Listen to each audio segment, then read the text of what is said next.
সেই ইরাকের কুফা থেকে বিভিন্ন চিঠি আসা শুরু করে দিল যে আমরা ইয়াজিদের হাতে বায়াত গ্রহণ করতে পারবো না, ইয়াজিদকে আমরা নেতা হিসেবে মেনে নিতে পারতেছি না। আমরা আপনি নবীজির নাতি জীবিত থাকা অবস্থায় আপনার কাছে চিঠি দিলাম, আপনি আমাদের কাছে আসবেন, আপনার হাতে বায়াত রেখে আমরা ইমানের খাতায় পরিপূর্ণ করে আপনাকে নেতা মেনে নিব, আপনাকে আমির আমরা মেনে নিব।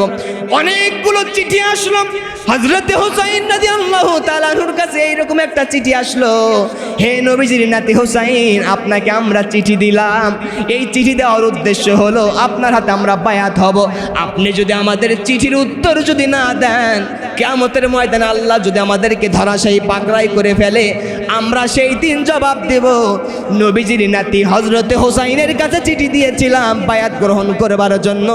নবীজির নাতি হযরতে হুসাইন আমাদের ডাকে সাড়া দেয় নাই, আল্লাহর দরবারে মামলা দিব। নবীজির নাতি এই চিন্তা করে তিনি কারবালার দিকে তিনি চলে গেলেন, কুফার দিকে চলে যাওয়া শুরু করে দিলেন। আল্লাহু আকবার কোন কোনো যুদ্ধ করার জন্য নয়, জিহাদের জন্য নয়, মারামারি কাটাকাটির জন্য নয়। ৭৩ জন সঙ্গী সাথে নিয়ে, পরিবারের সদস্যদেরকে নিয়ে, ছোট বাচ্চা কোলের বাচ্চাদেরকে নিয়ে তিনি কুফার উদ্দেশ্যে রওনা করে দিলেন। প্রতিমধ্যে খবর ইয়াজিদের কাছে পৌঁছে গেল। ইয়াজিদের কাছে যখন খবর পৌঁছালো যে মদিনা থেকে নবীজির সাহাবী, নবীজির নাতি, নবীজির দৌহিত্র হযরতে হুসাইন সামনের দিকে অগ্রসর হয়েছে, কুফা নগরীর দিকে আসতেছেন।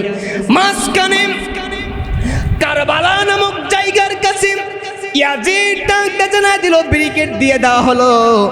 হযরতে হুসাইন রাদিয়াল্লাহু তাআলা আনহুর পথকে বন্ধ করে দেওয়া হলো। হযরতে হুসাইন রাদিয়াল্লাহু আনহুর জন্য পানি বন্ধ করে দেওয়া হলো, খাবার বন্ধ করে দেওয়া হলো।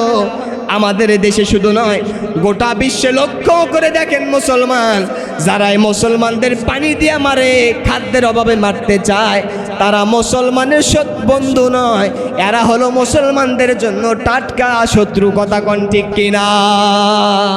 হযরতে হুসাইন ছোট্ট বাচ্চাটাকে, কোলের বাচ্চাকে নিয়ে ফিরাতের কোলে চলে গেলেন। যাবার পরে হাত উত্তোলন করে ডাকতে বলেন, ওনার সাহাবীরা, তোমরা আমার শত্রু মনে করতে পারো, তোমরা যে কোনো কায়দায় আমাকে পরাস্ত করতে পারো, কিন্তু আমার এই কোলের ছোট্ট সন্তান তো তোমাদের কারো কোনো শত্রু হইতে পারে না, এর তো কোনো দোষ নাই। ফুরাতের কোলে আমি ছোট্ট সন্তানকে ধরলাম, ছোট্ট সন্তানকে তোমাদের উপরে উত্তোলন করে দিলাম। হে নানার সাহাবীরা, হে দুনিয়ার মানুষেরা, কুফার মুসলমানেরা শুনে রেখে দাও, হে ইরাকের ইরানের মুসলমানেরা, ও নানার ইসলামের পক্ষের মুসলমান, ছোট্ট সন্তানকে তোমাদের দিকে ধরলাম, একটু পানি দাও। ওই দিক থেকে ইয়াজিদের পক্ষ থেকে আইন আসলো, হুকুম জারি হয়ে গেল, হুসাইনের কোলের ছোট্ট সন্তানকে দুনিয়া থেকে বিদায় করে দাও। তীর বর্ষা নিক্ষেপ করা হলো, ছোট্ট আলী আসগরের বুকের উপরে তীরটুকু বেঁধে গেল, তীরটুকু বসে গেল, দুনিয়া থেকে বিদায় হয়ে গেল। হযরতে হুসাইন রাদিয়াল্লাহু তাআলা আনহু তাঁবুর ভিতরে চলে আসলেন, শিবিরে প্রবেশ করে ফেললেন। ছোট্ট বাচ্চাকে স্ত্রীকে দিয়ে বলেন, স্ত্রী আমার, ছোট্ট বাচ্চা এমন পানি পান করেছে দুনিয়াতে, আর কোনোদিন পানি পান করার জন্য তোমার কাছে কান্নাকাটি করবে না, তোমাকেও কোনো টেনশনে পড়া লাগবে না। শেষ হয়ে গেল কাহিনী, ছোট্ট বাচ্চাও দুনিয়া থেকে বিদায় হয়ে চলে গেল। হযরতে হুসাইন রাদিয়াল্লাহু তাআলা আনহু শেষ পর্যায়ে যুদ্ধের ময়দানে এবার তিনি ঝাঁপিয়ে পড়লেন, কারণ তারা তো আক্রমণ করতেছে। কথা কোন ঠিক কিনা? মুমিন ঈমানদার যারা হবে তারা আল্লাহর দ্বীনের পক্ষে থাকবে। আল্লাহর দ্বীনের বিরুদ্ধাচরণ করে ইয়াজিদের পক্ষে কোনোদিন মুসলমান যাইতে পারে?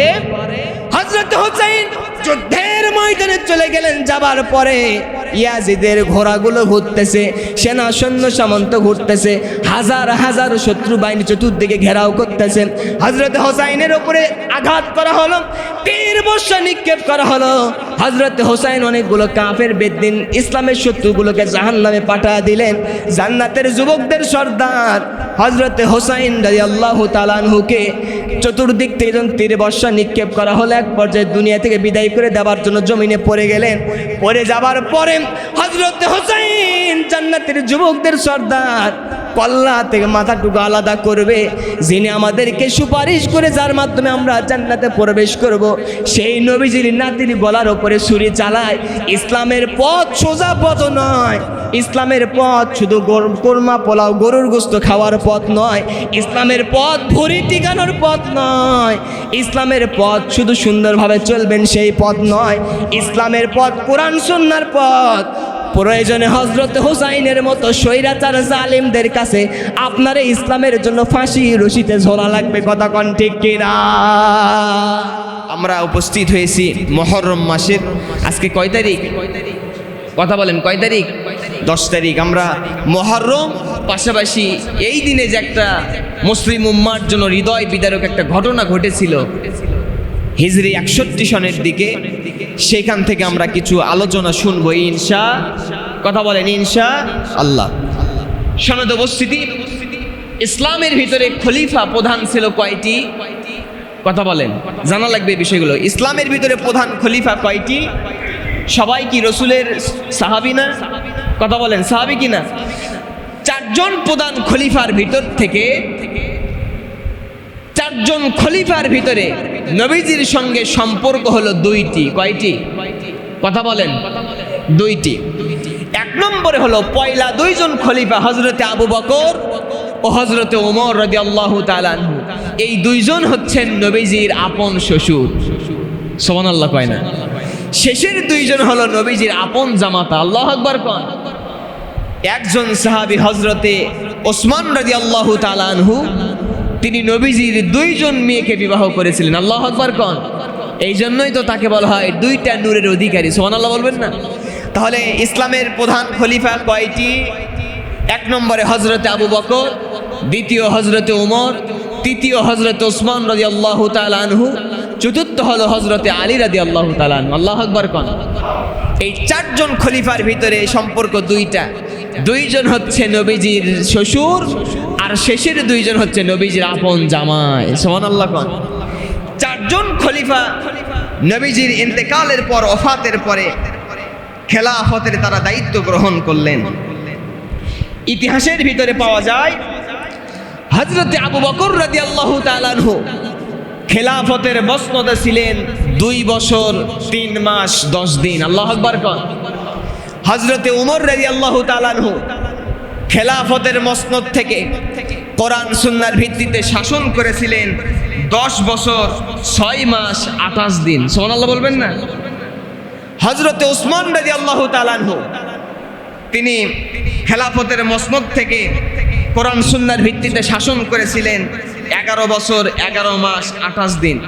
হযরতে আলী রাদিয়াল্লাহু তাআলা আনহু খেলাফতের মসনদে শাসন পরিচালনা করেছিলেন 4 বছর 9 মাস। আল্লাহু আকবার কোন? সম্মানিত উপস্থিতি, এই 4 জন খলিফা যখন বিদায় হয়ে গেল, হযরতে নবী করিম সাল্লাল্লাহু আলাইহি সাল্লামের 4 জন খলিফার ভিতর থেকে 4 জন খোলাফায়ে রাশিদিনের যে সুন্দর একটা পথ সিস্টেম, তারা খেলাফতের মসনদে বসে কিসের দ্বারা বিচার করতেন? কথা বলে না? আরো জোরে। এই কোরআন কি কারো বাপ দাদা, কোন দলের, কোন জাতির, কোন গোষ্ঠীর? তাহলে কার জন্য? কথা বলেন, কার জন্য? আল্লাহ পাক নাজিল করেছেন হুদাল্লিন নাস। এখানে আল্লাহ শুধু হুদাল্লিল মুত্তাকিন বলেন নাই, হুদাল্লিল মুসলিমিন বলেন নাই, হুদাল্লিল কাফিরিন বলেন নাই, হুদাল্লিল মুনাফিকিন বলেন নাই, হুদাল্লিল মুশরিকিন বলেন নাই। আল্লাহ তাআলা বলেছেন হুদাল্লিন নাস। এই পৃথিবীতে যত মানব জাতি আছে, সমস্ত মানব সম্প্রদায়েরকে হেদায়েতের পথ দেখাতে পারে কেবলমাত্র আল্লাহর পাঠানো কিতাব পড়ে। আল্লাহু আকবার। আল্লাহ রাব্বুল আলামিন বলেন, ফালা ওয়া রাব্বিকা লা ইউমিনুনা হাত্তা ইউহাক্কিমুকা ফীমা শাজারা বাইনাহুম সুম্মা লা ইয়াজিদু ফি আনফুসিহিম হারাজাম মিম্মা কাদাইতা ওয়া ইউসাল্লিমু তাসলিমা।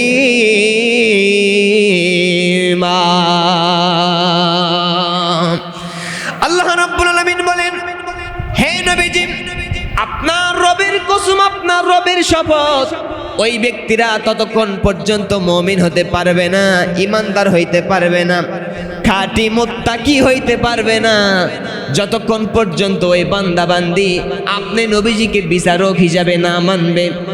আল্লাহর বিধান দ্বারা সমাজ, রাষ্ট্র, পরিবার সব জায়গায় যতদিন পর্যন্ত কোরআনের রঙে রঙিন করতে না পারবে, হে নবীজি আপনি শুনে নিয়ে যান, আপনি জেনে নিয়ে যান, যাদের কাছে আল্লাহর বিধান কোরআনের আইন ভালো লাগবে না, কোরআনের ফয়সালা ভালো লাগবে না, আপনি নবীজিকে উত্তম বিচারক হিসাবে মেনে নিতে পারবে না। হে নবীজি আমি ডাক দিয়ে জানায়া দিলাম কোশ্চিন কালেও তারা ঈমানদার আর মুমিন হওয়া সম্ভব না। আল্লাহু আকবার। তাহলে বিচারের ক্ষেত্রে সম্মানিত বিচারকগণ, আপনি পরিবারের লিডার, আপনি ইউনিয়নের চেয়ারম্যান, এমপি, মন্ত্রী, উপজেলা চেয়ারম্যান, ভাইস চেয়ারম্যান, আপনার দায়িত্ব হবে ক্ষমতার মসনদে যাবার সঙ্গে সঙ্গে আল্লাহর বিধান দ্বারা বিচার করা লাগবে। আল্লাহর বিধান যদি আপনার ভালো না লাগে, নবীজির আদর্শ যদি আপনার কাছে অ্যাকসেপ্ট করতে না পারেন, আল্লাহ দলিল দিয়ে জানায় দিলেন হে নবীজি শুনে নিয়ে যান, ওরা যত বড় ইমানদার হোক, যত বড় মুমিন দাবিদার হোক, নামাজি হোক, জুব্বাওয়ালা হোক, টুপিওয়ালা হোক, দাড়িওয়ালা হোক, বড় মসজিদের খতিব হোক, বাইতুল মুকাররমের খতিব হোক, কাবা শরীফের ইমামও যদি হয়, আল্লাহর বিধানের তোয়াক্কা না করে যদি মানব রচিত আইনের উপরে যদি সমাজ রাষ্ট্রবিধান পরিচালনা করে, আল্লাহর কসম করে বললাম দুনিয়াতে হাজারো অন্যায় হবে, অন্যায় দূর হওয়া সম্ভব না। আল্লাহর বিধান অপছন্দ করলে ওই ব্যক্তি মরণের আগ পর্যন্ত ইমানদার হওয়াও সম্ভব না। কথাকার আরো জোরে বলেন। আমার বন্ধুগণ, আয়াতটি নাজিল হলো কেন? নবীজির জামানায় বিশর নামক একজন মুনাফিক ছিলেন, মুনাফিক সাহাবী ছিলেন। নবীজির পিছনে নামাজ পড়তো, যাকাত দিত, ইসলাম স্বীকার করত, নবীজির আদর্শ অনেক কিছুই ভালো লাগতো, কিন্তু পাশে একজন ইহুদির সঙ্গে তার দ্বন্দ্ব বাজলো। কি বাজলো? কথা কয় না, আরো জোরে কোন। জায়গা নিয়ে আমাদের মাঝে দ্বন্দ্ব হয় কি হয় না? ইহুদির সঙ্গে আর মুনাফিক মার্গে একজন পিছর সাহাবীর সঙ্গে দ্বন্দ্ব বেজে গেল, জায়গা জমির দ্বন্দ্ব নিয়ে দুইজন মানুষ নবীজির দরবারে হাজির হয়ে চলে গেল। আল্লাহু আকবার কোন। দুইজন মানুষ যখন নবীজির দরবারে গেল, পিছর নামক মুনাফিক চিন্তা করতেছে, হারে আমার নবী তো ক্ষমতায়। কথা কয় না। নবীজি মদিনার প্রেসিডেন্ট, নবীজি পুরো এলাকার শাসন করতাম। মসজিদে নববীতে বসে থেকে নবীজি শাসন করেন, ব্যয়ভার বহন করেন, কোরআন সুন্নাহর ভিত্তিতে আইন তৈরি করেন। আল্লাহু আকবার কোন। বিশর নামক সাহাবী ভাবতেছে নবীর কাছে বিচার নিয়ে যাব, বিচারের রায় তো আমার পক্ষে আসবে। নাউজুবিল্লাহ কোন। আজকেও তো আমাদের দেশেও তো আমরা অনেকেই দেখেছি, দল যখন যার ক্ষমতায় থাকে আইন কিন্তু তার দিকেই কিন্তু যাওয়ার চেষ্টা করে। কথা কয় না, আরো জোরে। এইটা কিন্তু কোরআন সুন্নাহর কথা। বিশর নামক সাহাবী ভাবতেছে আমি যত বড়ই অন্যায়কারী হই না কেন, আমি যত বড়ই শাসনকর্তা হই না কেন, আমি যত বড়ই খুনি মার্ডার কেসের আসামি হই না কেন, আমার নবী ক্ষমতায়, আমার নবী মদিনার প্রেসিডেন্ট, রায় মনে হয় আমার দিকে আসবে। কিন্তু নবীজি বিচার করবেন কার কিতাব দিয়া? না, কথা না বললে তো হবে না, আরো জোরে কোন। কোরআন দিয়া। কারণ আল্লাহ রাব্বুল আলামিন বলছেন ওয়ামান লাম ইয়াহকুম বিমা আনজালাল্লাহু ফাউলাইকা হুমুল কাফিরুন। আল্লাহ রাব্বুল আলামিন বলেন যেই মানুষরা আল্লাহর রবের বিধান দ্বারা হুকুম ফয়সালা করবে না, হুকুম তামিল করবে না, আল্লাহর বিধানের মাধ্যমে চোরের বিচার হাত কেটে দেওয়া লাগবে, ধর্ষণ করলে মৃত্যুদণ্ড সংসার করে দেওয়া লাগবে, মদ পান করলে 80টা বেত্রাঘাত করা লাগবে, মিথ্যা কথা বললে, মিথ্যা অপবাদ দিলে তাকে কোরআন সুন্নাহর ভিত্তিতে শাস্তি দেওয়া লাগবে। এই রকম কোরআন সুন্নাহর ভিত্তিতে যারা বিচার ফয়সালা করবে না, হে নবীজি এই মানুষগুলো মুমিন নয়, এই মানুষগুলো হলো সমাজের টাট্টা কাফের। নাউজুবিল্লাহ কোন। নবীজি বিচার করতেছেন, নবীজি রায় দিয়ে দিলেন ইহুদির জায়গা তুমি মুসলমান দখল করেছো, এই জায়গা তোমাকে আর নেওয়া যাবে না, অন্যায়ভাবে নেওয়া যাবে না, অন্যায়ভাবে জায়গা দখল করা যাবে না। আমি নবীজি বিচারের রায় দিয়া দিলাম, মুসলমান সাহাবী তোমার ইহুদি ভাইকে জায়গাটা ফিরায়া দাও। আল্লাহু আকবার কোন। এখন বলেন তো ওই মুনাফিক মার্কা সাহাবীর মন ভালো না খারাপ? কিসের জন্য রায় বিরুদ্ধে গেল? আমার বন্ধুগণ, কোরআনের পক্ষে যদি আপনি থাকেন, একজন রাস্তার যদি ভিক্ষুক হয়, তার পক্ষে যদি রায় যায় মেনে নেওয়া লাগবে। আর কোরআনের বিরুদ্ধে যদি যাবার কারণে রাষ্ট্রের প্রধানের বিরুদ্ধেও যদি রায় যায়, যদি মুসলমান ইমানদার দাবিদার হয়, ওই রায় মাথা পেতে মেনে নেওয়া লাগবে, আল্লাহর বিধানের উপরে হাত দেওয়া যাবে। আজকে বগুড়াতে দেখলাম এই যে মালগ্রাম এলাকায় মসজিদের একজন খতিব সাহেব, ইমাম সাহেব, হুজুর সাহেব শিশু একটা বাচ্চাকে ধর্ষণের চেষ্টাই করেছে মনে হয়। লোকজন এমন গণপিটুনি দিয়েছে, আমি আমার কথা গোপন করব না। আপনারা মনে করেছেন হুজুর এতদিন দেশে তো গুণ খুম হয়েছে, আপনি তো সেই জোরসে গলায় আপনি বলেছেন, কিন্তু মালগ্রামের হুজুর সে যে দলেরই হোক না কেন, জামাতের হোক, বিএনপির হোক, আওয়ামী লীগের হোক, জাতীয়বাদীর হোক, জাসদের হোক, হুজুর মনে হয় হুজুর মানুষদেরকে গোপন করবে। না না না, গোপন নয়। আমি আপনাদের কাছে বলতে চাই, ওই হুজুর যেহেতু শিশু বাচ্চাকে ধর্ষণের চেষ্টা করেছে, আমিও জানায়া দিলাম, সেও হুজুর, আমরাও হুজুর। যত বড়ই হুজুর হোক না কেন, অন্যায় করলে বাধা দেব, কোনোদিন মুখ বন্ধ করে বোবা শয়তান হইতে রাজি না। ঠিক কিনা? আল্লাহর কসম করে বলছি, একজন ধর্ষকের বিচার কোরআন সুন্নাহর ভিত্তিতে করেন। অনেক দিন বলেছে, আগামীতে বাংলার জমিনে কোনো ধর্ষককারী খুঁজে পাওয়া যাবে না। কতক্ষণ ঠিক কিনা?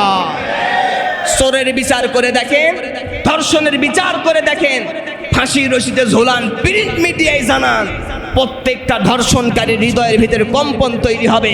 আগামীতে কোনো ধর্ষক আর খুঁজে পাওয়া যাবে না। কতক্ষণ ঠিক কিনা?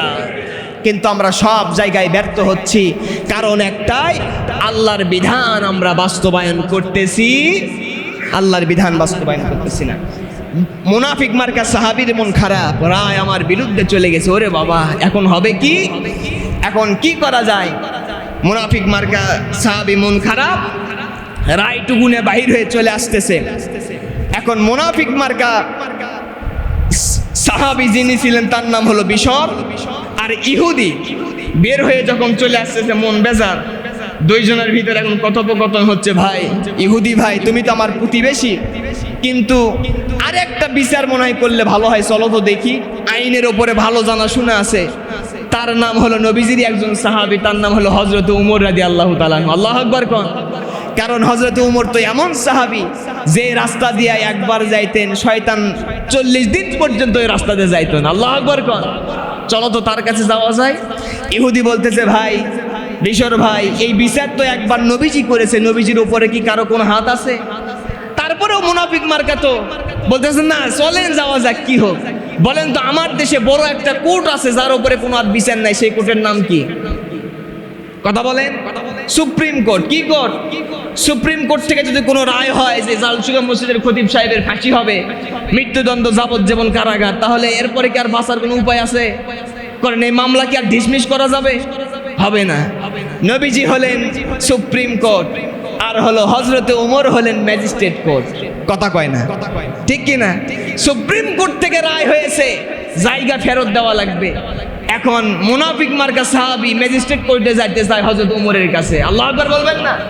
মুনাফিক মার্কা সাহাবীর উত্তরে দিলেন বিশর নামক ব্যক্তি, তখন বলতেছেন, না যাওয়া যাক উমরের কাছে। হযরত উমর রাদিয়াল্লাহু তাআলা আনহু ওনার দরবারে চলে গেলেন। হযরত উমর সমস্ত ঘটনাগুলো শুনলেন। শোনার পরে যখন রায় দিবেন, এমত অবস্থায় ইহুদি নামক ব্যক্তিটি, যার জায়গা মুনাফিক মার্কা সাহাবী দখল করেছিল, এই ব্যক্তি ডাক দিয়ে বলতেছে, হযরতে উমর ভাই শুনে রাখেন, জেনে রাখেন, এই বিচার কিন্তু আপনার করার আগে নবী মুহাম্মদুর রাসূলুল্লাহ সাল্লাল্লাহু আলাইহি সাল্লাম করেছে। কথা বলেন। আল্লাহু আকবার। রায় কি দিয়েছে? রায় আমি ইহুদির পক্ষে এসেছে, আপনার এই জাতি ভাইয়ের বিরুদ্ধে গেছে, যার জন্য মন খারাপ, মন বেজার, আপনার কাছে বিচার নিতে এসেছে। হযরতে ওমর, কি আলোচনা চলবে? হযরতে ওমর ডাক দিয়ে বলতেছে, যে জায়গায় আখিরি জামানার পয়গম্বর শ্রেষ্ঠ বিচারক বিচার করে দেয়, আর যে মুসলমানের ভালো লাগতে পারে না, সেইটা তো মুসলমান থাকতে পারে না। তোমরা দুইজন এখানে বসে থাকো, ঘরের ভিতরে একটু যাব, এই সুন্দর বিচার আমি উমর সুন্দর করে ফয়সালা করে দিব। আল্লাহু আকবার। হযরত ওমর ঘরের ভিতরে প্রবেশ করলেন, খোলা নাঙ্গা তরবারি নিয়ে আসলেন। খোলা তরবারি নিয়ে আসবার পরে হযরত ওমর বললেন, দুইজন একটু মাথাটা নিচু করে দাও, সুন্দর বিচার করে ফেলবো। মুনাফিক মার্কা সাহাবী ডাক মনে করতেছে, ভিতরে ভিতরে ভাবতেছে ইহুদির মনে হয় বিচার করবে সুন্দর মতো।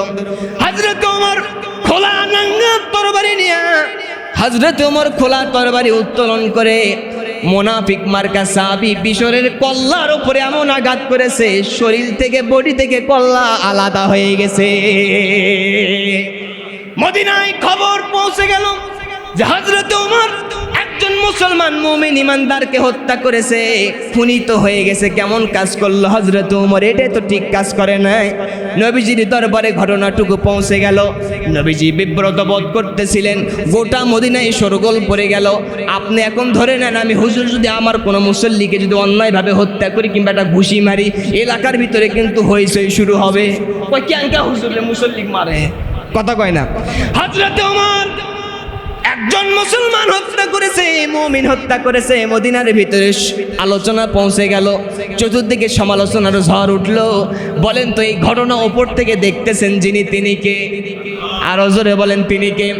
আল্লাহ রাব্বুল আলামিন হযরত ওমরকে পবিত্র করবার জন্য, মর্যাদা দেওয়ার জন্য নবীজির শানে আয়াত নাজিল করে জানায়া দিলেন, ফালা ওয়া রাব্বিকা লা ইউমিনুনা হাত্তা ইউহাক্কিমুকা ফীমা শাজারা বাইনাহুম সুম্মা লা ইয়াজিদু ফি আনফুসিহিম হারাজাম মিম্মা কাদাইতা ওয়া ইউসাল্লিমু তাসলিমা।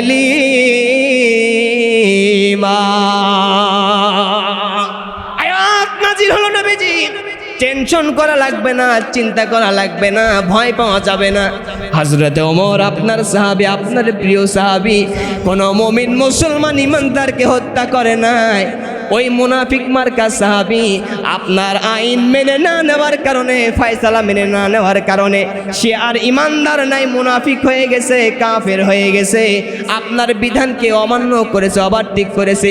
ইয়া রাসূলুল্লাহ, আপনি ঘোষণা দিয়ে দেন হযরত ওমর পবিত্র, কোন মুসলমানকে হত্যা করে নাই, টাটকা মুনাফিক আর কাফেরকে হত্যা করেছে।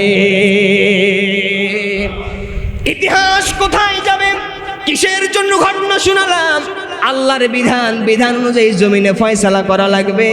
চারজন খলিফার মসনদ থেকে কোরআন দ্বারা বিচার করলেন, ফয়সালা করলেন। এরপরে হিজরি 61 সনের দিকে নবীজির চারজন সাহাবী যখন বিদায় হয়ে গেল, হযরতে হাসান রাদিয়াল্লাহু তাআলা আনহু যখন ক্ষমতার খেলাফতের মসনদে কিছুদিন থাকলেন, এরপরে হযরতে মুআবিয়া রাদিয়াল্লাহু তাআলা আনহু দীর্ঘদিন পর্যন্ত খেলাফতের মসনদে দায়িত্ব পালন করলেন। হযরতে মুআবিয়া রাদিয়াল্লাহু তাআলা আনহুর পরে হযরতে মুআবিয়া রাদিয়াল্লাহু তাআলা আনহুর সন্তান ইয়াজিদ, নাম কি? আরো জোরে কোন? সে কিন্তু ছিল মুসলমান, একজন সাহাবীর সন্তান। সাহাবীকে দেখেছে, তার নাম হলো তাবি। আল্লাহু আকবার কোন? খেলাফতের মসনদে, খলিফার মসনদে যখন বসে গেল, কিন্তু সেই বসাটা কিন্তু অন্য কায়দায় ছিল। নাউজুবিল্লাহ কোন? অনেক বিশাল বড় ইতিহাস, এত বড় ইতিহাস বলা আমাদের পক্ষে সম্ভব না। তবে ক্ষমতার মসনদে যে আসুক, তাদের কথা, তাদের দায়িত্ব, আল্লাহর বিধান হলো ক্ষমতার মসনদে বসবার পর আল্লাহর বিধান দ্বারা বিচার করা লাগবে। কথা কোন ঠিক কিনা? ইয়াজিদ যখন ক্ষমতার মসনদে বসে গেল, ক্ষমতার ভিতরে যখন বসে গেল, তার উপরে কিছু শর্ত ছিল। কিন্তু ইয়াজিদের চারিত্রিক দিক থেকে কিছুটাও দুর্বলতা পাওয়া যায়। সে নামাজে ছিল অমনোযোগী, সে ছিল মদ্যপায়ী, সে বিভিন্ন কুকর্মের সঙ্গে জড়িত ছিল। নবীজির সাহাবী হযরতে মুআবিয়া রাদিয়াল্লাহু তাআলা আনহু সম্পর্কে আমরা কোনো দ্বিমত করব না, আমরা তার সম্পর্কে কোনো কটু কথা বলবো না, ইনশাআল্লাহ। আর জোরে কোন ইনশাআল্লাহ। কিন্তু খলিফার মসনদে যখন ইয়াজিদ বসে গেল, তার দায়িত্ব হবে নবীজির আদর্শ, কোরআন সুন্নাহর ভিত্তিতে জমিন পরিচালনা করা লাগবে। কথা কোন ঠিক কিনা? যাই হোক, ইয়াজিদ ক্ষমতার মসনদে বসবার পরে লক্ষ্য করে দেখা গেল ইয়াজিদ আল্লাহর বিধানের তোয়াক্কা না করে, আল্লাহর বিধান বাস্তবায়ন না করে, ইয়াজিদ তার মন মস্তিষ্ক অনুযায়ী রাজতন্ত্রের মতো নিজের খেয়াল খুশি অনুযায়ী রাষ্ট্র পরিচালনা করা শুরু করে দিল। সেই একই অবস্থায় তার জীবদ্দশায় নবীজির নাতি, আমরা খুতবার ভিতরে পড়ি, আল হাসান ওয়াল হুসাইনু সাইয়্যিদা শাবাবি আহলিল জান্নাহ। হাসান হুসাইন হলো নবীজির নাতি, দুইজন হলো জান্নাতের যুবকদের সর্দার, তিনি জীবিত। এখন আপনারা বলেন তো মুসলমান, নবীজির নাতি হযরতে হুসাইন জীবিত থাকা অবস্থায় তিনি কি কোনো স্বৈরাচারী তন্ত্র মেনে নিতে পারে? কথা কয় না পারে? আমরাও পারবো না। তার প্রমাণ দীর্ঘ 17-16 বছর পর্যন্ত আমরাও ধৈর্য ধারণ করে বসেছিলাম। কথা কোন ঠিক কিনা? যতই স্বৈরাচারী কায়দার টাইম বেড়ে গেল, জনগণের মনের ভিতরে আল্লাহ পরিবর্তন করে দিল। এমন হুঙ্কার, এমন দাবানি, এমন সুন্দর সিস্টেমে ময়দানে আন্দোলন চললো। দীর্ঘ কয়েকদিনের ভিতরে জালেমরা পলায়ন করতে বাধ্য হলো। আল্লাহু আকবার কর। নবীজির নাতি হযরতে হুসাইন রাদিয়াল্লাহু তাআলা আনহু দেখতেছে ইয়াজিদ মার্কা স্বৈরাচার ক্ষমতার মসনদে বসেছে। ইয়াজিদের সঙ্গে হুসাইনের দ্বন্দ্ব কিন্তু নামাজ নিয়ে নয়, রোজা নিয়ে নয়, টুপি নিয়ে নয়, মিলাদ কিয়াম নিয়ে নয়, হাত উপরে বাঁধবো না নিচে বাঁধবো এগুলো নিয়ে নয়, আকীদা ক্লিয়ার করে নিয়ে যান। হযরতে হুসাইনের সঙ্গে ইয়াজিদের দ্বন্দ্ব হলো একটাই, হযরতে হুসাইন হলো আল্লাহর বিধানের পক্ষে, আর ইয়াজিদ হলো আল্লাহর বিধান বাদ দিয়া মানব রচিত আইন তার পক্ষে। কথা কোন ঠিক কিনা? হযরতে হুসাইন রাদিয়াল্লাহু তাআলা আনহুর কথা হলো খেলাফতের মসনদে যেই জায়গায় থেকে নবীজি আইন তৈরি করেছেন, কোরআন সুন্নাহর ভিত্তিতে বিচার ফয়সালা করেছেন, যেই মসজিদে নববীতে বসে থেকে নবীজি আল্লাহর বিধানের কথাবার্তা বলেছেন, আমি হুসাইন নবীজির নাতির কথা হবে, সেই বিধান অনুযায়ী পরিচালনা করুন। কথা কোন ঠিক কিনা? কিন্তু ইয়াজিদ তা করবে না। নবীজির নাতি হযরতে হুসাইনের কাছে সেই ইরাকের কুফা থেকে বিভিন্ন চিঠি আসা শুরু করে দিল যে আমরা ইয়াজিদের হাতে বায়াত গ্রহণ করতে পারবো না, ইয়াজিদকে আমরা নেতা হিসেবে মেনে নিতে পারতেছি না, আমরা আপনি নবীজির নাতি জীবিত থাকা অবস্থায় আপনার কাছে চিঠি দিলাম, আপনি আমাদের কাছে আসবেন, আপনার হাতে বায়াত রেখে আমরা ইমানের খাতায় পরিপূর্ণ করে আপনাকে নেতা মেনে নিব, আপনাকে আমির আমরা মেনে নিব। অনেকগুলো চিঠি আসলো হযরতে হুসাইন রাদিয়াল্লাহু তাআলা আনহুর কাছে। এইরকম একটা চিঠি আসলো, হে নবীজির নাতি হুসাইন, আপনাকে আমরা চিঠি দিলাম, এই চিঠি দেওয়ার উদ্দেশ্য হলো আপনার হাতে আমরা বায়াত হব, আপনি যদি আমাদের চিঠির উত্তর যদি না দেন, কিয়ামতের ময়দানে আল্লাহ যদি আমাদেরকে ধরাশায়ী পাকড়াই করে ফেলে, আমরা সেই দিন জবাব দেব। নবীজির নাতি হযরতে হুসাইনের কাছে চিঠি দিয়েছিলাম বায়াত গ্রহণ করবার জন্য, নবীজির নাতি হযরতে হুসাইন আমাদের ডাকে সাড়া দেয় নাই, আল্লাহর দরবারে মামলা দিব। নবীজির নাতি এই চিন্তা করে তিনি কারবালার দিকে তিনি চলে গেলেন, কুফার দিকে চলে যাওয়া শুরু করে দিলেন। আল্লাহু আকবার কোন। কোনো যুদ্ধ করার জন্য নয়, জিহাদের জন্য নয়, মারামারি কাটাকাটির জন্য নয়, ৭৩ জন সঙ্গী সাথে নিয়ে, পরিবারের সদস্যদেরকে নিয়ে, ছোট বাচ্চা কোলের বাচ্চাদেরকে নিয়ে তিনি কুফার উদ্দেশ্যে রওনা করে দিলেন। প্রতিমধ্যে খবর ইয়াজিদের কাছে পৌঁছে গেল। ইয়াজিদের কাছে যখন খবর পৌঁছালো যে মদিনা থেকে নবীজির সাহাবী, নবীজির নাতি, নবীজির দৌহিত্র হযরতে হুসাইন সামনের দিকে অগ্রসর হয়েছে, কুফা নগরীর কাছে, কুফা নগরীর দিকে আসতেছেন। মাঝখানে কারবালা নামক জায়গার কাছে ইয়াজিদ ডাকতে জানা দিল, ব্যারিকেড দিয়ে দেওয়া হলো, হযরতে হুসাইন রাদিয়াল্লাহু তাআলা আনহুর পথকে বন্ধ করে দেওয়া হলো, হযরতে হুসাইন রাদিয়াল্লাহু আনহুর জন্য পানি বন্ধ করে দেওয়া হলো, খাবার বন্ধ করে দেওয়া হলো। আমাদের দেশে শুধু নয়, গোটা বিশ্বে লক্ষ্য করে দেখেন মুসলমান, যারা মুসলমানদের পানি দিয়ে মারে, খাদ্যের অভাবে মারতে চায়, তারা মুসলমানের সৎ বন্ধু নয়, এরা হলো মুসলমানদের জন্য টাটকা শত্রু। কথা কোন ঠিক কিনা? হযরত হুসাইন রাদিয়াল্লাহু তাআলা আনহুর জন্য কারবালার প্রান্তরে সমস্ত পানিগুলো বন্ধ করে দেওয়া হলো। এক পর্যায়ে ছোট্ট সন্তান হযরত আলী জোর করে নিয়ে তার স্ত্রী ডাক দিয়ে বলেন, হে আমার স্বামী, ওরা তো আমাদের শত্রু হইতে পারে, আমাদের শত্রু মনে করতে পারে, ছোট্ট কোলের সন্তানের তো কোনো শত্রু নাই, তাহলে এর একটু নিয়ে যান, ছোট্ট সন্তানকে যদি তারা একটু পানি দেয় আমাদের জন্য অনেক ভালো হবে, সন্তানটা বেঁচে যাবে। হযরতে হুসাইন ছোট্ট বাচ্চাটাকে, কোলের বাচ্চাকে নিয়ে ফিউরাতের কোলে চলে গেলেন। যাবার পরে হাত উত্তোলন করে ডাক দিয়ে বলেন, ওনার সাহাবীরা, তোমরা আমার শত্রু মনে করতে পারো, তোমরা যে কোনো কায়দায় আমাকে পরাস্ত করতে পারো, কিন্তু আমার এই কোলের ছোট্ট সন্তান তো তোমাদের কারো কোনো শত্রু হইতে পারে না, এর তো কোনো দোষ নাই। ফুরাতের কোলে আমি ছোট্ট সন্তানকে ধরলাম, ছোট্ট সন্তানকে তোমাদের উপরে উত্তোলন করে দিলাম। হে নানার সাহাবীরা, হে নানার মুসলমানেরা, হে দুনিয়ার মানুষেরা, কুফার মুসলমানেরা শুনে রেখে দাও। হে ইরাকের ইরানের মুসলমানেরা, ও নানার ইসলামের পক্ষের মুসলমান, ছোট্ট সন্তানকে তোমাদের দিকে ধরলাম, একটু পানি দাও। ওই দিক থেকে ইয়াজিদের পক্ষ থেকে আইন আসলো, হুকুম জারি হয়ে গেল, হোসাইনের কোলের ছোট্ট সন্তানকে দুনিয়া থেকে বিদায় করে দাও। তীর বর্ষা নিক্ষেপ করা হলো, ছোট্ট আলী আসগরের বুকের উপরে তীরটুকু বেঁধে গেল, তীরটুকু বসে গেল, দুনিয়া থেকে বিদায় হয়ে গেল। হযরতে হোসাইন রাদিয়াল্লাহু তাআলা আনহু তাঁবুর ভিতরে চলে আসলেন, শিবিরে প্রবেশ করে ফেললেন। ছোট্ট বাচ্চাকে স্ত্রীকে দিয়ে বলেন, স্ত্রী আমার, ছোট্ট বাচ্চা এমন পানি পান করেছে দুনিয়াতে, আর কোনোদিন পানি পান করার জন্য তোমার কাছে কান্নাকাটি করবে না, তোমাকেও কোনো টেনশনে পড়া লাগবে না। শেষ হয়ে গেল কাহিনী, ছোট্ট বাচ্চাও দুনিয়া থেকে বিদায় হয়ে চলে গেল। হযরত হোসাইন রাদিয়াল্লাহু তাআলা আনহু শেষ পর্যায়ে যুদ্ধের ময়দানে এবার তিনি ঝাঁপিয়ে পড়লেন, কারণ তারা তো আক্রমণ করতেছে, কথা কোন ঠিক কিনা? মুমিন ঈমানদার যারা হবে তারা আল্লাহর দ্বীনের পক্ষে থাকবে। আল্লাহর দ্বীনের বিরুদ্ধাচরণ করে ইয়াজিদের পক্ষে কোনোদিন মুসলমান যাইতে পারে?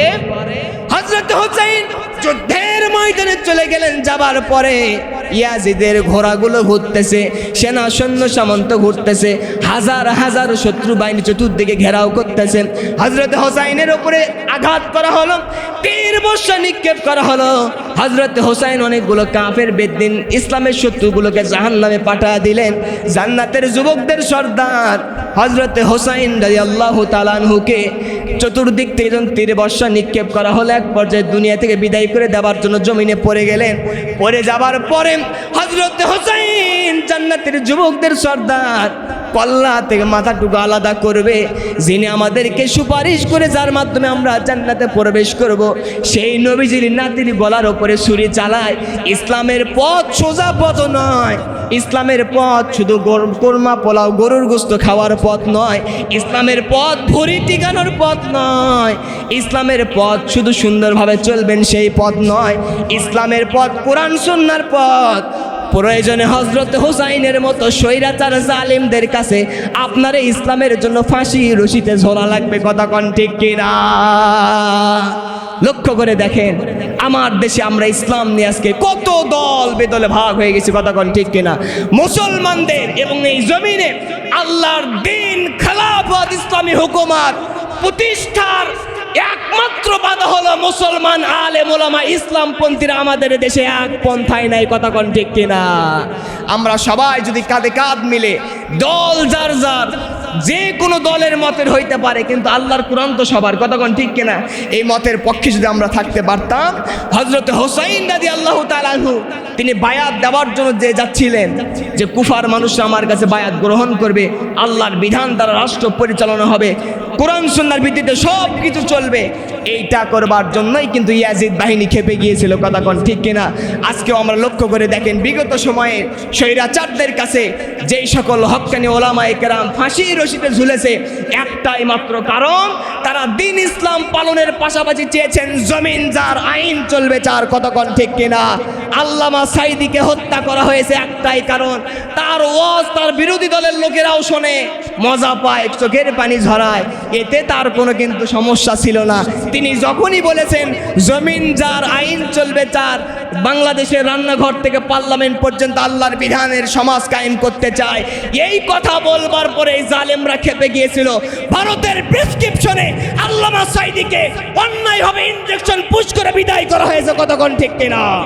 বগুড়ার সন্তান মাননীয় প্রধানমন্ত্রীর কাছে বলতে চায়, আপনার আম্মা আল্লামা সাঈদীকে অত্যন্ত মহব্বত করতেন, ভালোবাসতেন, আপনার কাছে আমার একান্ত দাবি, বাংলাদেশের কোটি মানুষের হৃদয়ের স্পন্দন শহীদ আল্লামা সাঈদীর হত্যার বিচার বাংলার আদালত থেকে আমরা দেখতে চাই, কতক্ষণ ঠিক কিনা? আমরা চাই এই বাংলার জমিনে যেই সরকার আসুক না কেন, ন্যায় নীতির ভিত্তিতে হযরত হোসাইন রাদিয়াল্লাহু তাআলা আনহুর যে আদর্শ ছিল, কোরআন সুন্নাহর ভিত্তিতে আল্লাহ তাআলা যেন এই জমিন যেন পরিচালনা হয়েছে দেখবার তৌফিক এনায়েত করুন, পড়ে না আমিন। হযরত হোসাইন রাদিয়াল্লাহু তাআলা শহীদ হয়ে গেলেন, এক পর্যায়ে কল্লা মোবারক নিয়ে ইয়াজিদের দরবারে যাওয়া হলো।